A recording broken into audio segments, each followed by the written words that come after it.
movie, and it better come out soon because now they're saying September. I don't even think I'm going to be around in September. Hey, you got to be around for December to come to Chicago, so. Right, you're right. If he got mixed up with the feds, it can be tricky. If there's anything that you want to say, I promise your uncle won't get mad. Our blood runs through every one of us. But tonight, blood needs to be spilled. It's time for you to learn the truth.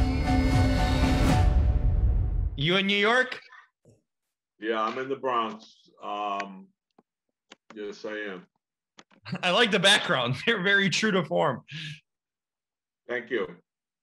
Well, I've been a long time fan. This is so cool to get to talk to you. Okay. All right, good. I accept that. It's fun. Right? Better than not. Yeah. What's up? You know, I'm still thinking about this movie because I really, really liked it in so many ways. I'm just wondering off the top, what sort of bribes did Jimmy G do to get all of you guys on this one movie with this kind of cast? Was there a cake handout or something else going on behind the scenes? Because no, Jimmy wrote a good script. You hand an actor a good script and you're saying, I want you to play this guy in my movie and we could pay you a couple of dollars.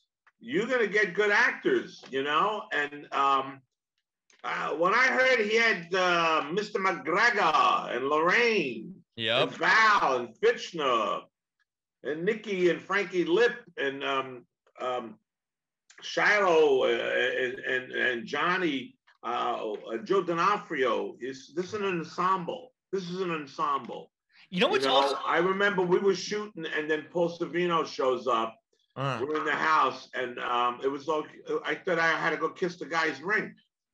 Jimmy comes up to me and says, Paul wants to talk to you.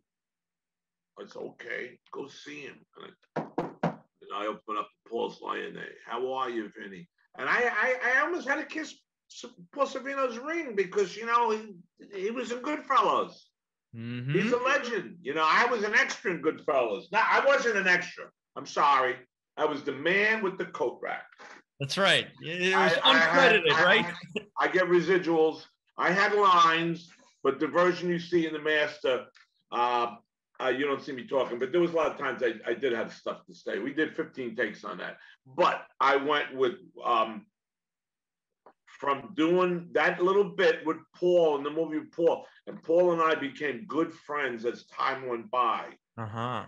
You know? And the same thing with Ray. I did that little scene with Ray Liotta and Tony Darrow in Goodfellas. And Tony and I become great friends. And I have worked with Ray. I did Ray's movie, Guy Ritchie's movie, Revolver in London. That's right, yeah. And you wind up saying, you look back and you say, okay, like I was watching Gandolfini last night with Brad Pitt in a movie called Killing Me Softly.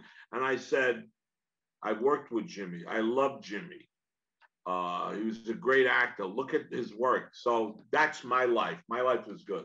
It's been good. It's been a good sign. I remember you even had a small part in Carlito's Way back in the day with Pacino and Sean Penn. That was hard because I was an extra and then I just kept yelling the line out.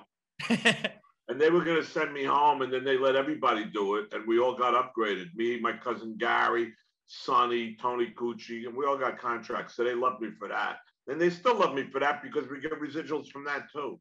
Pretty good life, huh? Not a lot, but you know, enough to buy you some V8 tomato juice. That's hey, keeping things healthy too, you know, enough residuals to stay healthy. Yeah, I'm trying to stay healthy because of what happened to all of us. Mm-hmm. So I'm working a lot.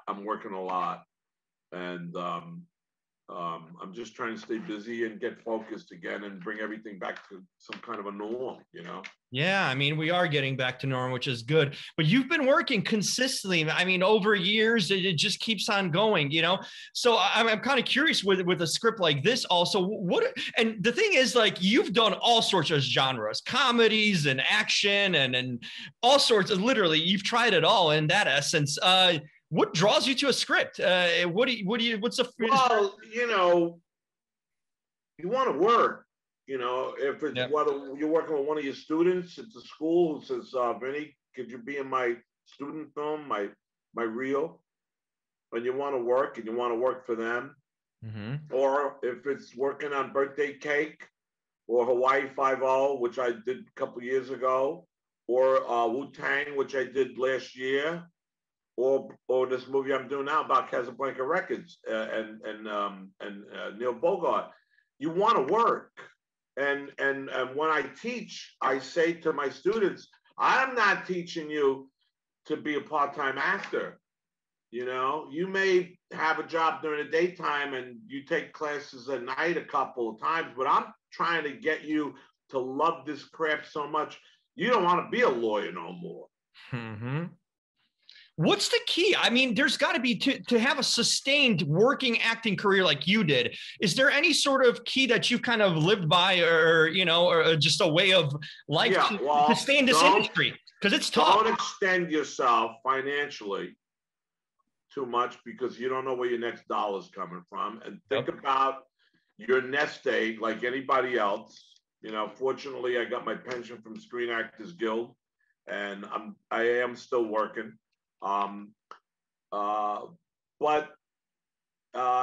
They have this thing, don't quit your day job. Just become passionate about it. Don't give me half-ass.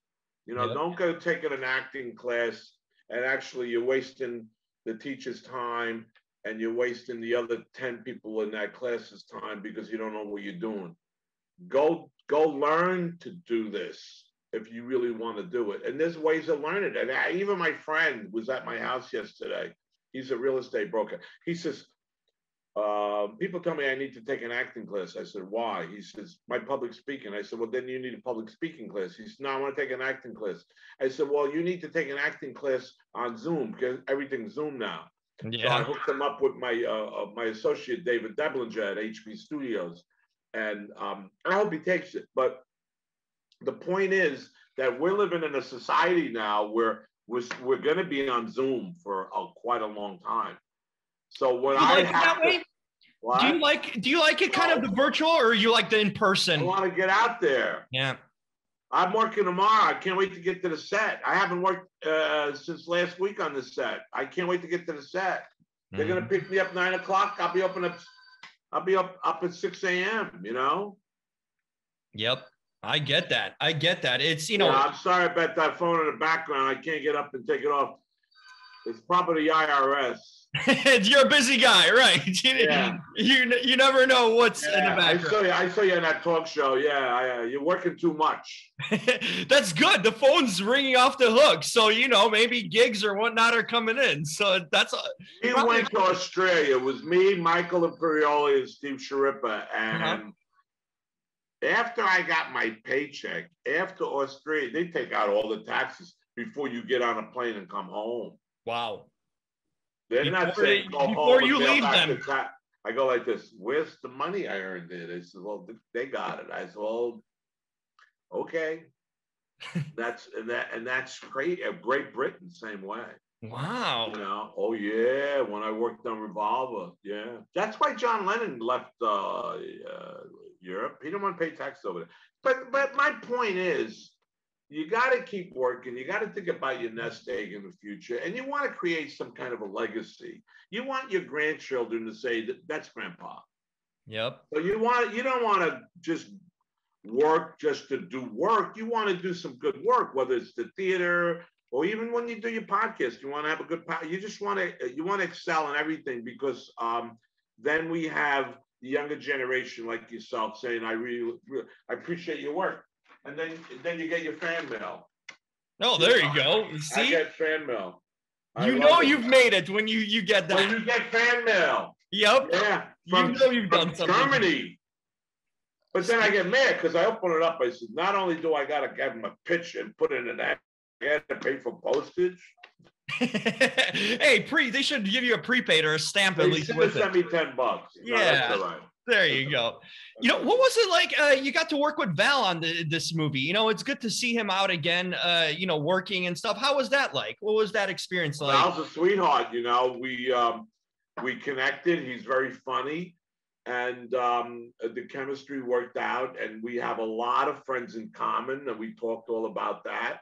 And Val's a sweetheart. And I'm so glad that, you know, even though he has, you know, a few problems with his health, he's still working. God bless him, man. Really? You know, I don't like to talk about, it's like me. I was supposed to do a job in Florida about a month ago, and they called me up, can you get down there tomorrow? And I wasn't feeling good because you get older. Yeah. We get sick. But do we quit? Do we quit because of cancer? Do we quit because of whatever? Because we have colitis? Do we quit? Do we because we have arthritis? You know, we just lost Ned Betty. Ned, what's his name? Ned. The guy from Deliverance. Now you're making me look stupid. Ned Betty. I believe so. Okay. Yes. He died yesterday. Oh, really? I didn't know that. The kids in class want to do a tribute to him tonight. I said, okay, let's do a tribute. He'll do some of his work. But he made it till he's like 80. Wow. Yeah, it's the commitment to the craft. You know what I mean? You can't move, obviously, you know, and things aren't as easy when you age, but you still want to do it. Your mind still is ready to do it. Right. And it's hard to retire. So you don't want to retire because like Al Pacino said, once I was out, I thought I was out and they dragged me back in. Mm-hmm. And it's, hey, if you enjoy it, whatever you do in life, as long as you like it, no matter what age, you know what I mean? If it brings you joy, why the hell not? Why stop? Yeah. You know, that's kind of my perspective on it. That's right. You know, you got to work with Lorraine here. I don't think you guys shared a scene. No, we didn't, but we're friends because we're both on the Camp Felix Foundation, which was started by Mark Wahlberg, Sheila Jaffe, and Daryl McDaniels from Run on DMC. We were involved in the same functions, you know. And I did do riding in cars with boys with Lorraine after I was done with The Sopranos. Mm-hmm. She's a sweetheart. She's like a sister. Everybody loves her. You guys are close. It seems like you've worked with so many of the cast members from Sopranos after the show wrapped. Do you guys kind of run into each other a lot or keep in close contact? Always seems like they always have these Soprano events. We had one at the house a couple of weeks ago. It was dinner with the Sopranos. Federico, myself, Tony Darrow, Danny Grimaldi was there. Amon Asante. Then we have my tour coming up with Michael Imperioli and Steve Sharippa. We go back on the road in October. We have a lot of cities. I think we're coming out near you. I mean, I don't look at the... hey, if Chicago's hitting, I'll be there. We are going to be in Chicago. I don't have the calendar yet. We're in Chicago. Okay. I will be looking it up. I got to look at Chicago, I think in December. Okay. So you're coming. That's awesome. Yeah. Are you excited about the new film, the Saints of Newark, the sort of the reboot? Any involvement with that? You know, I kind of wish that it would have got out sooner and they held it back. But that's David Chase, man. David Chase would shoot 13 episodes, Sopranos, and he'd wait 2 years. You don't know. He would wait 2 years before it comes out. So we had shoot it 13 episodes. Then there was a break from the seasons. You remember when the seasons you didn't see it? Well, you don't remember. You're a kid. You watched. I watched them. I mean, I've caught up on some of the earlier seasons, but but when they were running it originally on HBO, we had to knock off 13 episodes. Then they aired the first season. While they were running the first season, we were working on the second season. Right? Then they had to edit it and they had to wait before they gave it to HBO. So between the first season and the second season, there was a year off on television. So even though it was 7 seasons, the TV show lasted close to 15 years. Yeah, because they extended the run with the breaks like HBO would do. They still kind of do with certain shows. I think like Succession's the one show that's really popular. It's been, I'm probably pandemic reasons too, but it's been gone for over a year now from filming. I don't know if it's an HBO thing possibly too. They like to hold off and build the excitement for the show. Yeah. Which is kind of good, you know? Because that's what's happening with the Saints of Newark, and Ray Liotta's in it, and Joey Diaz. He won't even tell me what role he's playing. But we're anticipating this movie, and it better come out soon, because now they're saying September. I don't even think I'm going to be around in September. Hey, you got to be around for December to come to Chicago. So right, you're right. You got to be. It's cool that I'm looking forward to. It's cool that Jimmy's son gets to play in it too. I think that's going to be really neat to see that too. Yeah. But he auditioned for that. Nobody just said Jimmy's son go play. Oh, he's a good working actor, no doubt about it. It's not his first role, and it ain't gonna be his last. No doubt about it. I've seen him in Cherry recently. He was really the kid good. from Birthday Cake is in that. Oh yeah. Magro. What's his name? Yes, Magro. Yes. He's in Sopranos. He plays Silvio as a young person. See, that's John Magro. Birthday Cake, Jimmy. And he's also in this movie about a cow that did very good. It's like something like DiCaprio did with The Covenant. See, you see these. You don't notice. You're not doing your homework. Well, I didn't know. I knew that he's in The Saints. I knew that John Margo is in both. Is that how you say his last name? You're going to make me look bad. Magaro. It's probably the Italian. John Magaro? Magaro, yeah. You would know how to say it with a New York accent. No, but you see, I'm going to tell you something. I read an article, Michael Douglas, in that magazine for senior citizens, AARP. Yeah. And Michael said marijuana, pot, has hurt him with his short-term memory, but not his long-term memory. Interesting. And I don't know if I agree with Michael on that, but as you get older, whether it's pot or whatever, you start to forget things. And there's a girl moved in next door. She's working on a house right now. I swear to God, I forgot her name already. I'm always like that, and I'm 35, but I'm always. But you're a stoner because you're a pothead, right? I don't. I've never had pot in my life, Vinny. Never. So why do you forget things? I don't know. It's just I think my mind runs a mile a minute. It's like it's so clustered. Like me, all of a sudden I'm making a cup of coffee and I'm watering the lawn at the same time, and I forget that I left the pot on. You're like that? Totally, I can relate. You ever smoke pot? Oh, thank God! I thought it was because I'm smoking a lot of pot. No, it's There's a line I have tomorrow. I forget. And I keep forgetting the line. It's the last line. And I had that problem last week. So I write it down on my cue card. And I forget I don't pull out during the scene, but when he says take, I pull it out, before we go action. And the line is, I'm telling you, Neil, I won't be here if you don't pay up this time. That's not the line. The line is, I'm telling you, Neil, I won't be here if you don't pay up, if you don't pay off. Oh, Neil, I won't be here this time if you won't pay off. That's the line. That's Neil, a whole different meaning then. Just a couple words change the whole meaning of it. Yeah, but you see what happens when you're working with these directors like Jimmy and like this new guy I'm working with, Timmy Bogart. And if you come up with something that's pretty fresh and it works, they keep it. They let you keep it. That's cool. And a lot of the stuff that we were doing in the kitchen scene, especially when, I don't want to be a spoiler, right? When we were going through all that stuff that you saw, a lot of that was improvisation. And Jimmy loved that stuff, and Raul loved that stuff. And I think that's what really made the movie so rich, that it was a great script, great stuff for me to have to work on. And then the fact that he let us do some improvisation. Val was improvising all night long.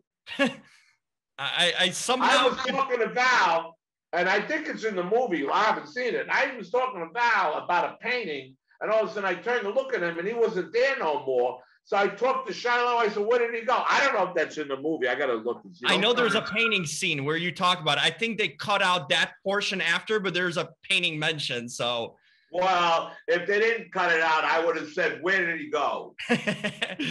Finally, gonna wrap asking you, you're in the Bronx. What the hell's going on with the Yankees this year? I'm curious. I'm watching from the outside, and I have no idea why they're struggling so bad with that roster. And any insight from the Bronx?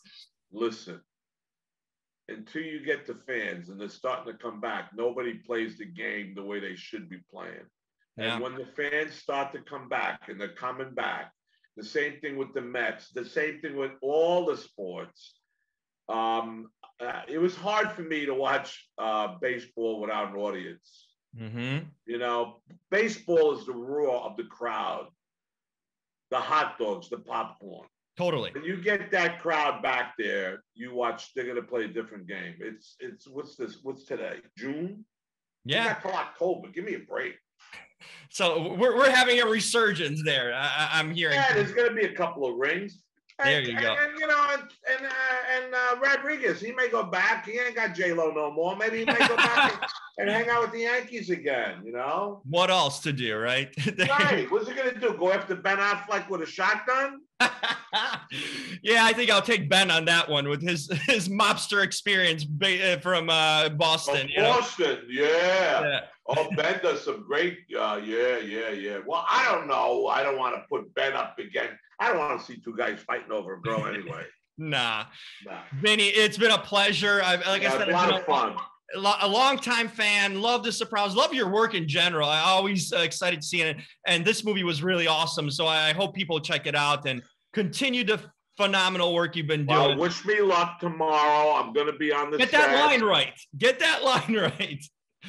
Well, you're going to drive me nuts now. I'm going to be lying in bed all night tonight thinking about that line. Well, maybe if you relax and sleep. I'm telling you, kid, it won't be up to me this time. You don't pay off. That's the line. Stop. There you go. You got it. You know the line. I'm telling you, kid, if you don't pay off this time, I won't, whatever. That's not the line. Vinny, hope to catch up with you soon again, and we get to chat more and about your next projects and all that. I'm going to tell you a secret before we go. Yeah. When I was doing that long monologue with birthday cake, I had my friend Louie with the cue cards, right? Okay. And then he's holding the cue cards, and he come over to me in the second take. He said, "Why am I holding these things? You're not even looking at them." Classic, right there. I said, "Whoa, De Niro uses them. I could use them too." And Raul said, "Give her those cue cards. Jimmy, don't need them." That's true, because I was nervous, you know, with the lines. And you have your cue cards, but once you know the lines, you don't need that, you know, and you're supposed to know the lines. That's my acting class in 2 hours. There you go. Want to zoom in on that? You can zoom in on my class. Hey, I'll be on the lookout for you come December too. So yeah. Look, I know I don't have my calendar here. It's in December somewhere. Okay. Chicago. I got December Chicago. That's how I put my book. There you go. For today. You guys. Okay. All right. Toodles, like Lorraine Bracco said. Toodles. Take care, my friend. I'll talk to you soon. And good luck with the class today. Teach those kids. Thank you so much. Bye-bye.